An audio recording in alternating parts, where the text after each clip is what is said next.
The next caller we have just can't fuck for some reason.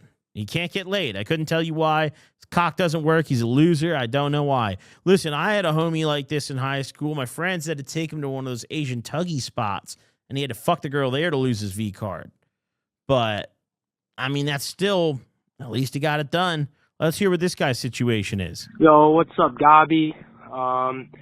Basically, what I would really love some advice on is getting laid, bro. I have not had any sexual interaction with any women in like the last year or so.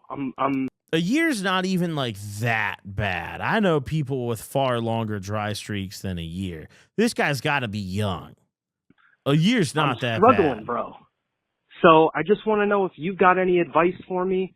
I'm a confident young fellow. Mm-hmm. I love women, and I love talking to women, but I can't get one to ride the swings with me, if you know what I'm saying.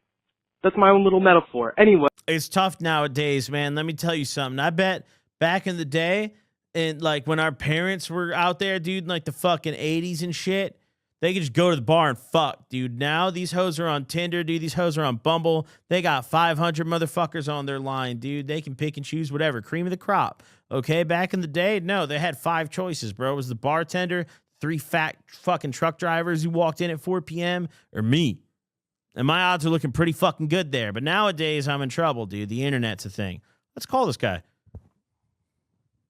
Give him some input here. I fuck pretty often. You know, I can tell him a thing or two.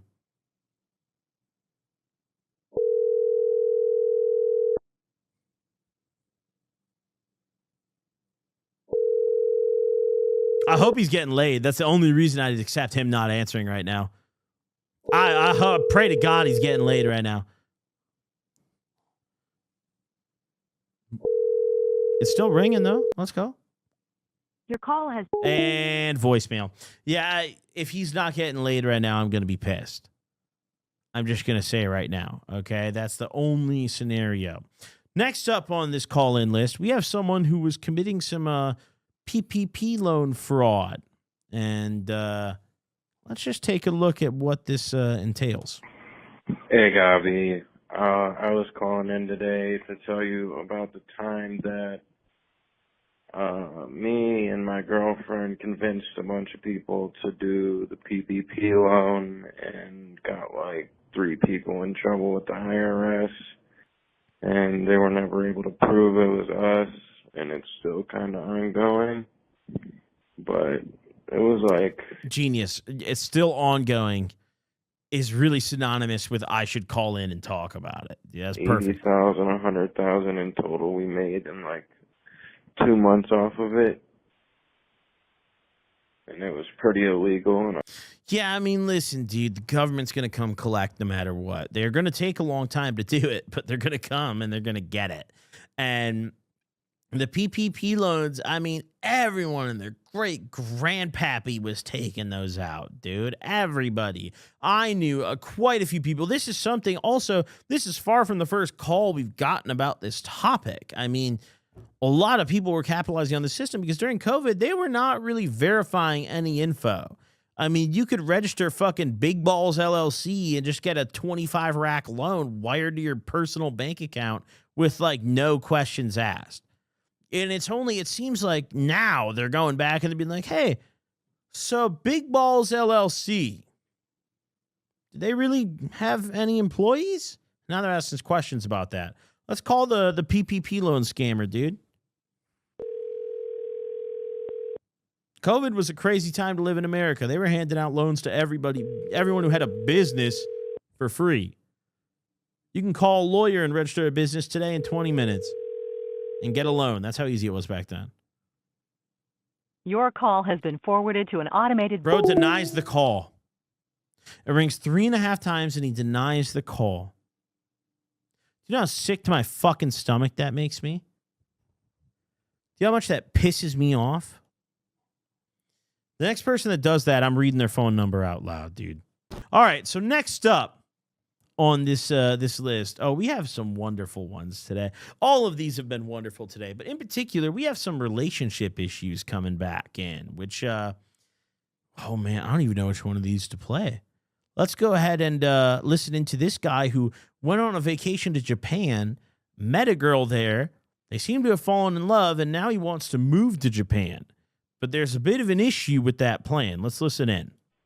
Hey, Goblin. I was thinking about some advice that I might need from you, or at least for you to hear me out. So basically, I turned 20 in June, and I was thinking of moving to Japan in probably by the end of September or around the first week of October.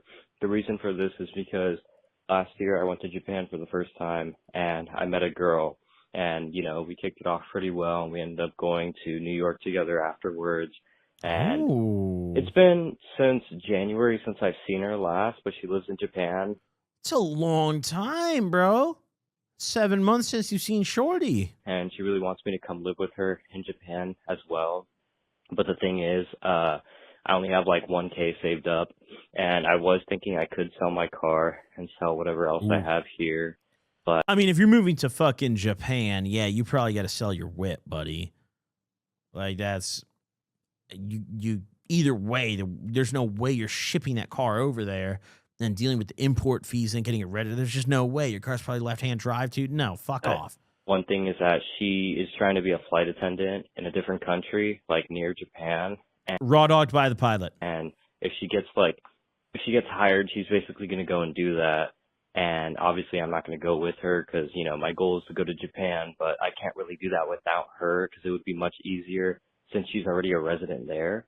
So I was just wondering your advice on that. It is a kind of crazy plan. I didn't just think about it. I've been thinking about this since January of this year, but the last time you saw her, dude, that shit must be fire. That shit must be fire. I got fired from my job back in May.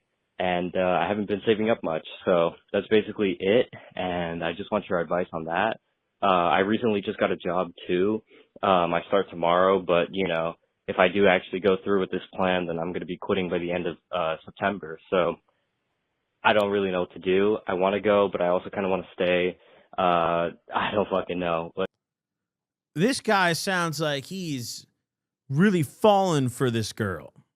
This little Japanese lady he's linked up with. He's really infatuated with her. But, I mean, she's going to be a flight attendant, dude. Flight attendants aren't home very often, from my understanding. I remember one time when I was in Miami, I was staying at this hotel, and I was up at the rooftop bar. It's called the Novotel, where I was staying. And I was up at the rooftop bar, and there was this flight attendant who I met there, and his whole flight crew was out there. Turns out this hotel is one of the places where United Airlines will put all their Miami people when they need them to crash for the night before their next flights. And he told me about a lot, dude. He filled me in about the flight attendant lifestyle. Listen, if my girl walked in the door and she looked at me and said, "Honey, I'm going to become a flight attendant," I would look at her and I would say, they're going to Eiffel Tower you. They're going to Eiffel Tower you in a different city, and we got to end this here. Because you're never going to be home. Dude, it's like a truck driver on crack. Imagine if the truck went to a different continent and slept there. All right. What are you talking about? All right. Let's call this guy. Let's go ahead and ring him up. And maybe not, I don't know his girl. Maybe that's not her, but dude, just general rule of thumb, be wary, okay? I would have that concern immediately in my head. I'm picturing my girl, pilot and the co-pilot, Eiffel Tower. Fuck me. Your call has been forwarded to... He declined my call? Yeah, I don't feel as bad anymore, honestly. What is the deal? Dude, we've been on an insane streak. Can I speak on this real quick?